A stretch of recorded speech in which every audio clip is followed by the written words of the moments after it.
sobre las dislipidemias y su tratamiento. Vamos a empezar entonces conociendo cuáles son esos niveles adecuados de lípidos y para esto empecemos con el colesterol LDL. Y el colesterol LDL normal va a depender del riesgo cardiovascular que calculemos. No es lo mismo un LDL de 190 para una persona joven que para una persona adulta mayor, por ejemplo. Y esto va a depender entonces del riesgo que calculamos según el capítulo anterior que vimos sobre el cálculo de riesgo cardiovascular con esa escala de Framingham modificada para Colombia. El colesterol HDL va a depender del sexo. En hombres debe ser mayor de 40 miligramos, en mujer mayor de 50 miligramos. Recordemos que este es el HDL que nos protege más y ahorita vamos a ver por qué. Los triglicéridos, lo ideal sería que estén por debajo de 150 miligramos y el tratamiento también va a depender de ese riesgo que vamos a calcular y el tratamiento se va a determinar igualmente según ese alto riesgo que podamos tener o calcular, también con la escala de Framingham modificado. Hay que tener en cuenta que vamos a hablar en esta sesión de 4 grandes grupos de pacientes. El primer grupo de pacientes es ese paciente que tiene un LDL mayor de 190 miligramos por decilitro. Casi siempre indica que estas personas tienen una hipercolesterolemia familiar, por lo tanto van a requerir tratamiento con estatinas. El segundo grupo es el paciente diabético, que por ser diabético tiene un alto riesgo cardiovascular por algo que se llama equivalencia coronaria, que lo vamos a ver en el capítulo de diabetes mellitus, pero en términos generales todo paciente diabético también tiene que recibir estatinas.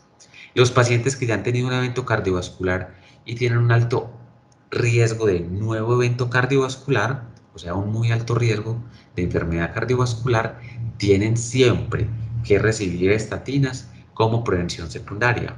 Y el cuarto grupo son esas personas que todavía no han tenido enfermedades cardiovasculares establecidas, pero que al hacer el cálculo por la escala de Framingham me da que tiene mayor del 20% y por lo tanto se comporta como un paciente con un alto riesgo.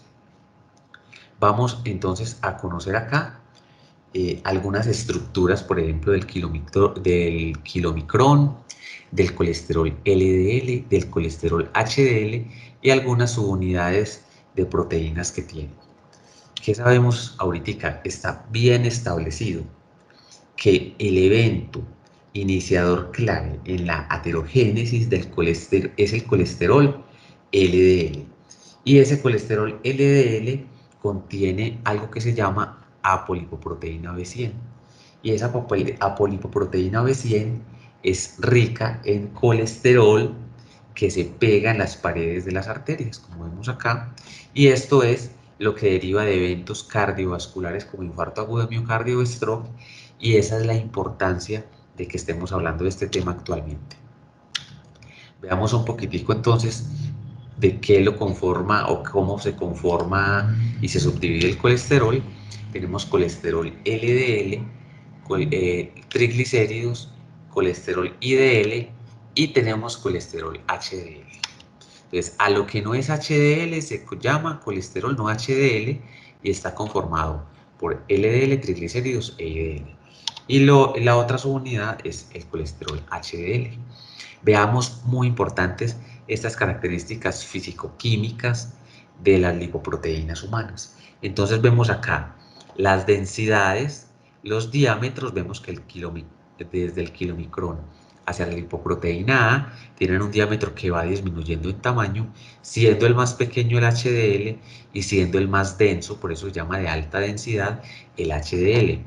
La cantidad de triglicéridos es menor para el HDL, para el LDL está entre un 4 y 6%, los ésteres son elevados, los fosfolípidos elevados y el colesterol total como tal está también un poco elevado en comparación solo con el 5%, por ejemplo, del HDL. Y muy importante, las apolipoproteínas. Tenemos acá la ApoB100 que está en el IDL, en el LDL y también en el VLDL.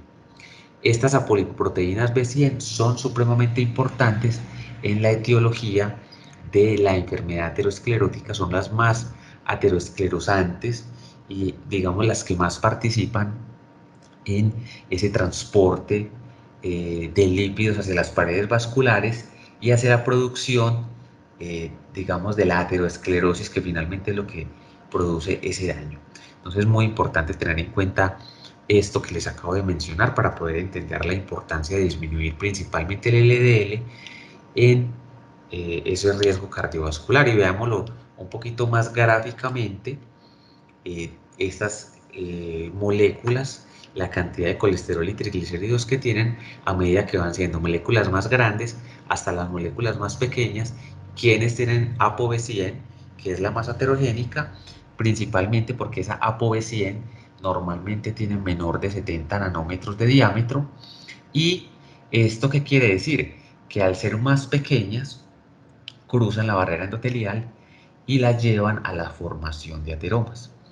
Y esa exposición continua de esas lipoproteínas que contienen ApoB100 conducen a esa retención de partículas que se pegan en las paredes, que siguen creciendo, que forman la aterosclerosis y por tanto, pues que se acumulan para formar finalmente la etiología de la enfermedad cardiovascular establecida como tal, como lo es el infarto de miocardio o la muerte por infarto agudo de miocardio.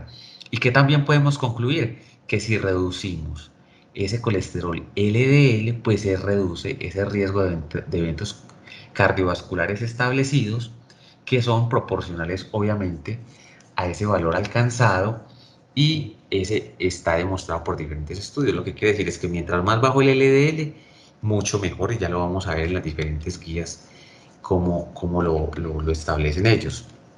Aquí me gustaría mencionar un poco sobre la lipoproteína A.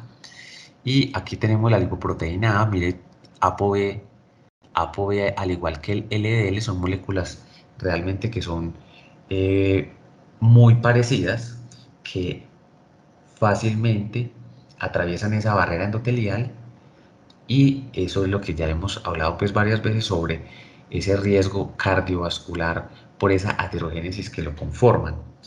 Eh, Veamos entonces algunas causas secundarias de desórdenes de los lípidos. Tenemos acá principalmente los estilos de vida como la ingesta de alcohol. La ingesta de alcohol también es un factor muy importante en el aumento de los triglicéridos, el sedentarismo, la dieta alta en consumo de carbohidratos, azúcares y grasas. Ojo con carbohidratos, alcohol, también muy importante en la etiopatología de los triglicéridos elevados. Veamos algunas condiciones médicas como la obesidad, el sobrepeso y la prediabetes, diabetes mal controlada, el hipotiroidismo y enfermedades crónicas como el lupus y artritis reumatoidea. Hay algunos medicamentos como los estrógenos, los progestágenos, los anabólicos, los esteroides, inhibidores de proteasa en pacientes que, por ejemplo, son VIH y están en tratamiento, los esteroides, los beta bloqueadores y tiazidas en muchos pacientes que los tenemos con estos medicamentos, y ciclosporinas y ciclofosfamida en algunos pacientes también con enfermedades autoinmunes ya muy severas. Y con respecto a la hipercolesterolemia, sabemos que es un factor de riesgo que es modificable y que es independiente para el desarrollo de eventos cardiovasculares como cardiopatía isquémica, volver a tener un infarto, un ictus, un stroke. Toda la mortalidad por eventos cardiovasculares totales y por cardiopatía e ictus ya está establecido que aumenta, y por ejemplo este estudio desde 1987 ha establecido cómo a medida que aumenta el colesterol, aumenta esa incidencia de tener una cardiopatía isquémica, y esta tendencia es lineal, es decir, a mayor número o mayor colesterol que tengo, mayor es ese riesgo. Y con respecto a la mortalidad, también es un riesgo que aumenta inclusive hasta 3.5 veces más cuando tengo colesterol por encima de 244 miligramos. Hay una relación muy fuerte entonces entre el LDL y el riesgo para enfermedad coronaria. Eso ya está establecido. Por encima de 40 miligramos que yo tenga de colesterol, empieza a aumentar ese riesgo desde una vez hasta 3.7 veces, por acá por encima de 190 miligramos. Y también los datos sugieren que reducir un 30 miligramos de LDL es suficiente para disminuir proporcionalmente un 30% de ese riesgo de enfermedad cardiovascular. Tenemos también estudios grandísimos, por ejemplo, este es un metaanálisis con 327.000 pacientes que demuestran que disminuir el colesterol LDL es recomendable, pues obviamente para la prevención de eventos cardiovasculares. Y ellos concluyen que reducir 40 miligramos por decilitro de LDL reduce un 20% de esos eventos cardiovasculares. Y eso lo podemos realizar con varias estrategias que van a ser de la menos costosa a la más costosa. Tenemos las estatinas menos costosas, ezetimibe es un poco más costoso, y los inhibidores de PCSK9 que obviamente reducen fuertemente el riesgo, pero que son muy costosas. Vamos entonces a evaluar rápidamente las principales guías que tenemos, que es la guía americana y la guía europea. Pero antes de analizar eso, pues vamos a ver quiénes son esos pacientes a quienes les debo solicitar un perfil lipídico. Entonces la historia clínica es fundamental. Vamos a establecer si el paciente tiene factores de riesgo, si es fumador, qué dieta lleva, si tiene una buena actividad física o definitivamente es un paciente que tiene sedentarismo, obesidad, diabéticos, hipertensos, enfermedades autoinmunes, VIH y hepatitis por los inhibidores de proteasa, y si tienen de pronto una historia de un evento cardiovascular familiar. El examen físico es fundamental, evalúo con el peso, el índice de masa corporal, la circunferencia abdominal, la presión arterial que tiene, los pulsos, si tiene santomas, arco corneal o santelasmas que me hablan también de posible hipercolesterolemia familiar, y voy a pedir un laboratorio, un perfil lipídico completo, un ácido úrico, un perfil tiroideo, hemoglobina glicosilada, creatinina, microalbuminuria y algunos estudios como electro, radiografías y Doppler carótido. Y voy a calcular el riesgo a través de la escala modificada del Framingham, que ya lo aprendimos a utilizar.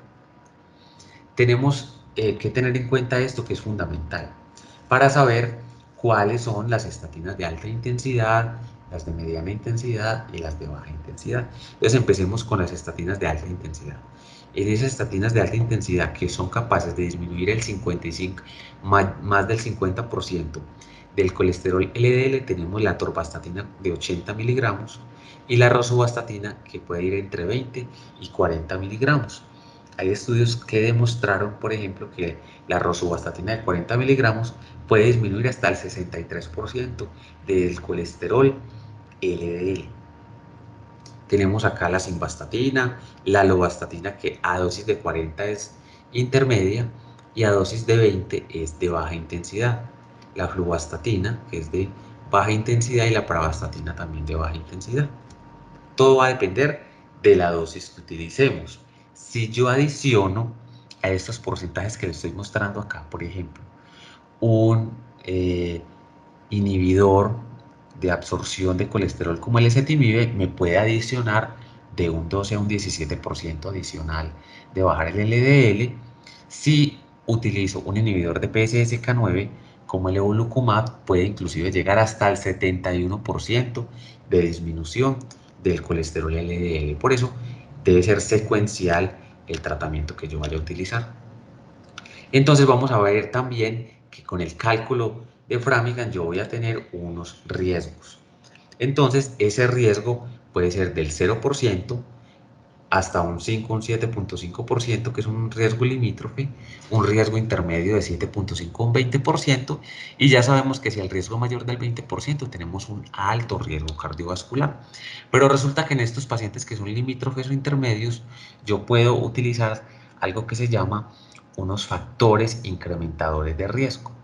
Y estos factores incrementadores de riesgo, pues son otros factores de riesgo que me pueden llevar el paciente de este riesgo intermedio a un alto riesgo. ¿En quiénes, por ejemplo?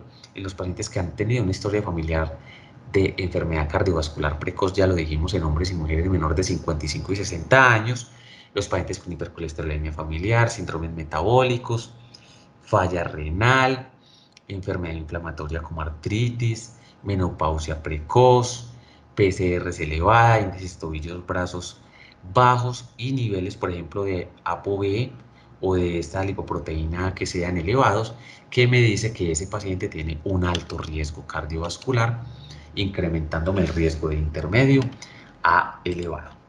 Vamos a ver entonces qué vamos a hacer en prevención primaria, es decir, esa persona que no ha tenido ningún evento cardiovascular y que yo simplemente estoy midiendo el riesgo a través de las calculadoras, pues de la calculadora de Framingham. Entonces este es un paciente que tiene entre 40 y 75 años y que tiene un LDL menor de 190 miligramos y mayor de 70 miligramos. Entonces yo calculo el riesgo, como ya lo dijimos, y a todos los pacientes, independientemente del riesgo, ¿qué voy a hacer? Voy a decir, vamos a hacer modificaciones de estilo de vida saludable en todos los pacientes. Esos pacientes que tienen un riesgo bajo o intermedio, pues voy a evaluar si tienen algunos factores que incrementen ese riesgo y si están presentes, entonces yo les voy a recetar o les puedo iniciar estatinas de mediana intensidad. Definitivamente el paciente que tiene un riesgo elevado mayor del 20% va a requerir estatinas de alta intensidad. Si ese paciente no la tolera, entonces yo puedo hacer una combinación de la estatina de mediana intensidad y le voy a agregar ezetimibe para poder llegar a metas. Vamos a evaluar esa prevención primaria en pacientes diabéticos. Tampoco se ha infartado, pero resulta que es un paciente diabético y ya sabemos que los diabéticos tienen un riesgo elevado por tener una equivalencia coronaria. Entonces, en los pacientes que tienen un LDL menor de 190 y mayor de 70 miligramos, que están entre 40 y 75 años, voy a hacer, obviamente, recomendaciones de estilo de vida saludable. Voy a iniciar estatinas de mediana intensidad para bajar al menos un 30% ese LDL. Voy a evaluar si tiene más riesgos incrementadores, inclusive debo de hacer un cálculo de riesgo cardiovascular con la escala de Framingham y voy a evaluar si ese riesgo es alto. Voy a utilizar una estatina de alta intensidad para bajar el 50% de ese LDL y si definitivamente el paciente no llega a metas, pues debo agregar ezetimibe. Si el paciente es un paciente joven que es diabético, normalmente vamos a evaluar si tiene retinopatía, neuropatía, índice tobillo-brazo bajo, si tienen alguna afección renal, el tiempo que llevan con diabetes y siempre estilos de vida saludable y todos los pacientes deben tener una estatina de mediana a alta intensidad. Y los pacientes mayores de 75 años diabéticos también voy a evaluar si pueden tolerar una estatina de alta intensidad y si no, pues voy a recetar una estatina de mediana intensidad. Conclusión, todos los diabéticos deben recibir estatinas y va a depender si tiene un alto riesgo de alta intensidad, si es mayor de edad, empezar mayor de 75 años, una intensidad más bien intermedia, si tolera la de alta, lo puede utilizar y en pacientes jóvenes, así sean jóvenes pero que sean diabéticos, también estatinas de mediana intensidad inicialmente. Todo el paciente independientemente de la edad, estilo de vida saludable. Ahora, hablemos de ese paciente que tiene esa hipercolesterolemia severa, es decir, esos pacientes que tienen un LDL mayor de 190 miligramos, todos estilo de vida sano, y vamos a bajar ese LDL mayor del 50%. Es decir, que mi meta en estos pacientes jóvenes, más o menos hasta los 75 años, debe ser un LDL por debajo de 100 miligramos. Si no lo puedo conseguir con la estatina de alta intensidad, le agrego ezetimibe. Y si no, pues debo pensar en casi en todos esos pacientes llegar a un inhibidor de PCSK9 porque el problema es genético. Hablemos de algo muy importante que es la prevención secundaria. Es esa persona que ya le dio un evento coronario establecido y ese paciente, pues es importante que todos tienen que recibir estatinas, ¿no es cierto? Entonces yo a esos pacientes voy a medir el riesgo. Hay pacientes que tienen riesgo extremo, riesgo alto, muy alto, riesgo moderado. Entonces el paciente que tiene un riesgo extremo, ya vamos a ver qué es eso, a todos tiene que tener unas estatinas de alta intensidad. Esos pacientes tienen que tener un LDL menor de 55. Por lo tanto, si sigue mayor de 55 miligramos, voy a empezar una ezetimibe y si continúa, pues voy a utilizar un inhibidor de PCSK9.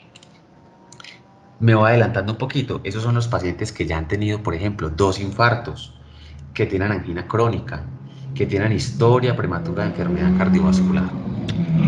Los pacientes de riesgo muy alto, por ejemplo, los pacientes que se acaban de hospitalizar por un evento coronario, ya sea cerebral o por un infarto agudo de miocardio, que tienen enfermedad carotidia, por ejemplo, o una enfermedad arterial periférica, esos pacientes tienen un riesgo muy alto de volver a hacer un nuevo evento cardiovascular.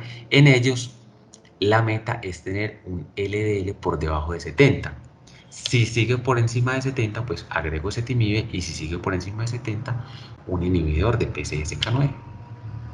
Si ya tengo un riesgo alto, o sea, no tan alto, sino alto, es decir, ya tengo factores de riesgo para un nuevo evento cardiovascular, más de 2 factores de riesgo, pues debo bajar ese LDL en un 50%. Lo ideal es que sean menores de 100 y puedo utilizar estatinas de alta intensidad más ezetimibe. Y esos pacientes que ya tienen muchos años, 75 años o más, debo utilizar en ellos una estatina de intensidad alta o moderada, dependiendo si son capaces de tolerarla, y si no, pues me bajo una de moderada intensidad y le sumo ezetimibe. Ve acá las categorías. Categoría de riesgos y los objetivos de tratamiento. Entonces, el extremo es ese paciente que tiene una enfermedad cardiovascular progresiva, que ya ha tenido 1 o 2 infartos, anginas crónicas, historias prematuras de enfermedad cardiovascular, o sea, jóvenes que se infartan, diabéticos, enfermos renales crónicos o que tienen hiperlipidemia familiar, que ya se infartaron. Ese paciente tiene que tener un LDL menor de 55. Si yo tengo un ACV que está establecido, hospitalizado, enfermedad carotidia o periférica por un Doppler, y tengo un factor de riesgo más de 10 años de un 20%, porque a ellos también se les puede calcular el nuevo riesgo cardiovascular después de ese infarto, esos pacientes deben tener menor de 70. Si tengo un alto riesgo, mayor de 2 factores de riesgo, a 10 años un 20%, diabéticos, enfermos renales crónicos menor de 100, y si no tengo factores de riesgo, menor de 130 miligramos por decilitro.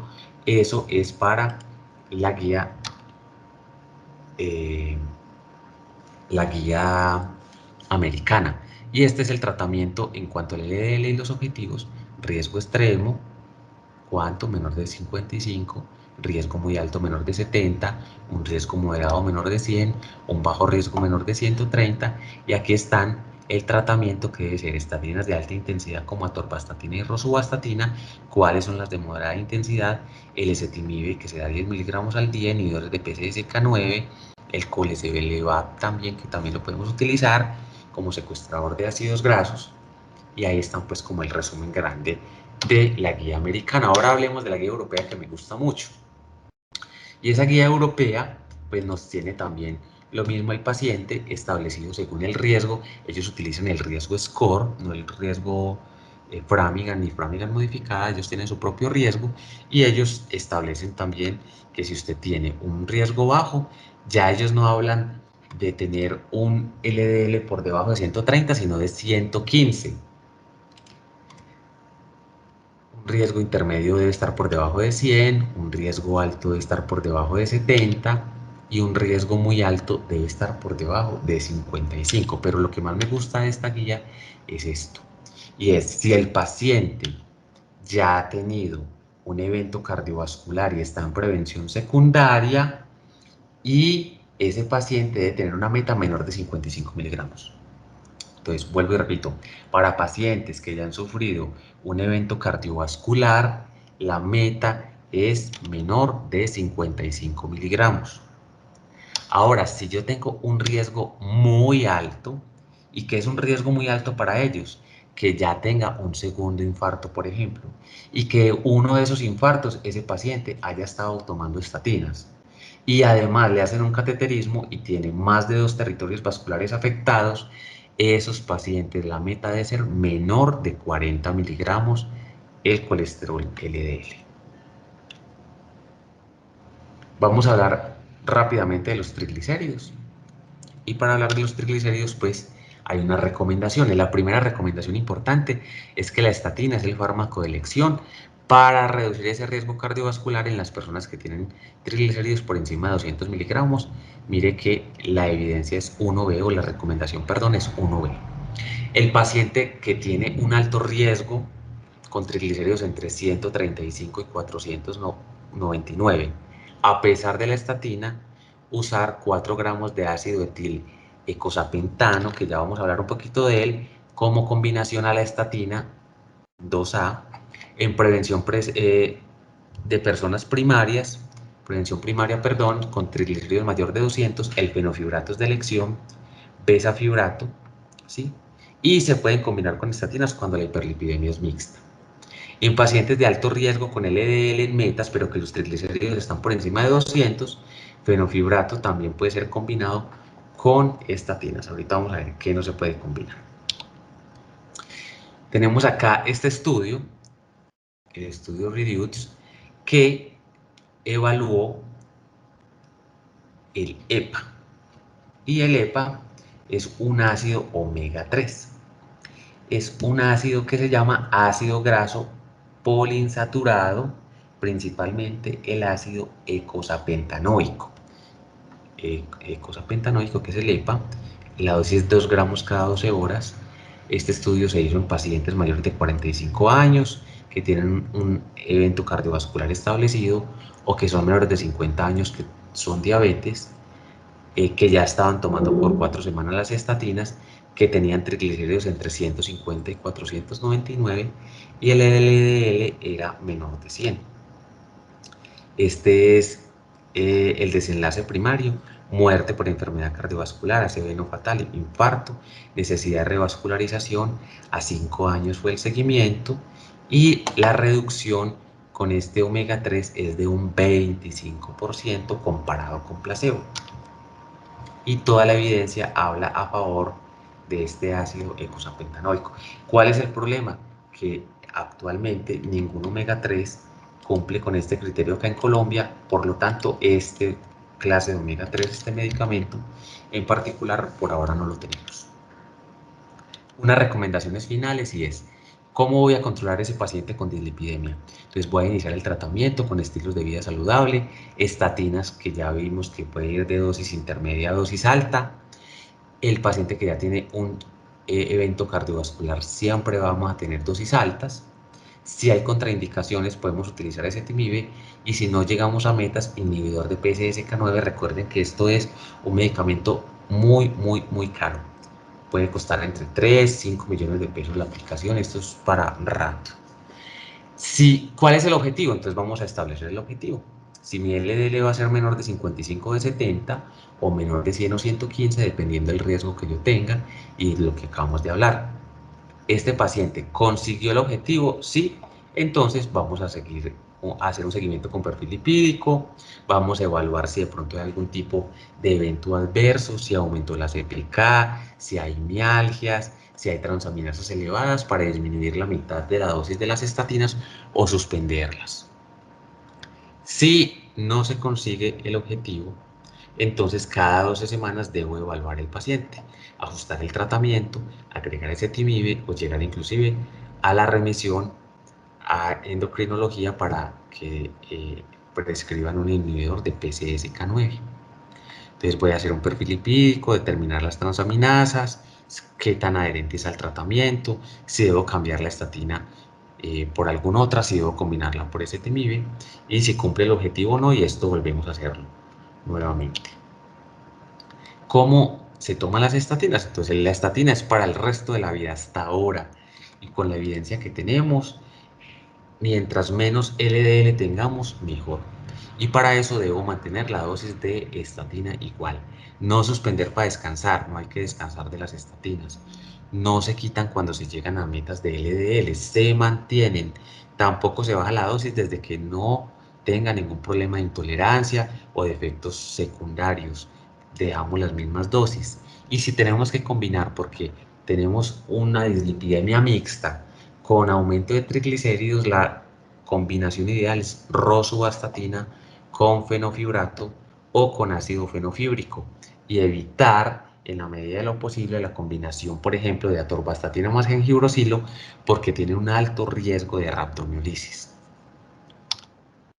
Eso era todo lo que les tenía para contar. Ahora les voy a dejar como bonus track en una segunda charla que voy a montar, que la hice el año pasado, sobre los efectos adversos de las estatinas, cómo los debo tratar, cómo los debo sospechar, qué hacer cuando disminuir la dosis a la mitad, cuándo suspenderlos, qué efectos adversos tienen. Acuérdese del aumento del riesgo de diabetes, del aumento de transformación hemorrágica cuando el paciente ya ha tenido ACV o de ACVs hemorrágicos por el hecho de tener estatinas, que tanto hacen falla hepática, etcétera. En el siguiente, como bonus track, se los voy a dejar. A todos muchas gracias por la atención, les dejo mis datos nuevamente, escríbanme al WhatsApp cualquier inconveniente que tengan o al correo electrónico